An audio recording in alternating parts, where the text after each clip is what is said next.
sir. Yes, come in. Good morning. Good morning. How can I help you? ഞാൻ software testing കോഴ്സിനെ പറ്റി അറിയാനായിട്ട് വന്നതാണ്.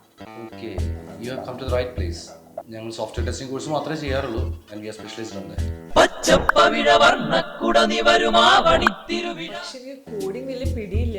ഡിഫിക്കൽട്ട് ആയിരിക്കുമോ? That's all right. നമ്മൾ ഫോക്കസ് ചെയ്യുന്നത് സോഫ്റ്റ്വെയർ ടെസ്റ്റിംഗിലാണ്. ടെസ്റ്റിംഗിൽ മിനിമൽ കോഡിംഗ് മാത്രമേ ഇൻവോൾവ് ആയിട്ടുള്ളൂ. അപ്പോൾ പ്ലേസ്മെന്റ് കാര്യമൊക്കെ എങ്ങനെയാണ്? പ്ലേസ്മെന്റിന്റെ കാര്യത്തിൽ ടെൻഷൻ വേണ്ട. 100% ഗ്യാരണ്ടീഡ് പ്ലേസ്മെന്റ് ആണ്. ഒരു കാര്യം കൂടെ, മാരേജും മെറ്റേണിറ്റിക്ക് ആയിട്ട് ഒരു 3-4 years കരിയർ ഗ്യാപ്പ് ഉണ്ട്. അതൊരു പ്രശ്നമാണ്. അതൊക്കെ മേലെ കരിയർ ഗ്യാപ്പ് ഉള്ള ആളുകൾ നമ്മൾ പ്ലേസ്ഡ് ആക്കിയിട്ടുണ്ട്.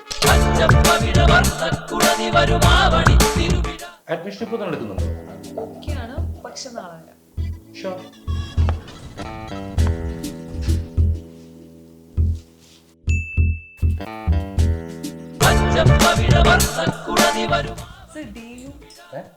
ഡീനു പുറത്ത് ടിവിയിൽ ഡീനു ഞങ്ങൾ സ്റ്റുഡൻ്റ് ആയിരുന്നു. ലാസ്റ്റ് മന്ത് കോഴ്സ് കംപ്ലീറ്റ് ചെയ്തു. അപ്പോൾ അതിന് പ്ലേസ്ഡ് ആയി. അറിയോ? ഇന്ന് തന്നെ അഡ്മിഷൻ എടുക്കാം.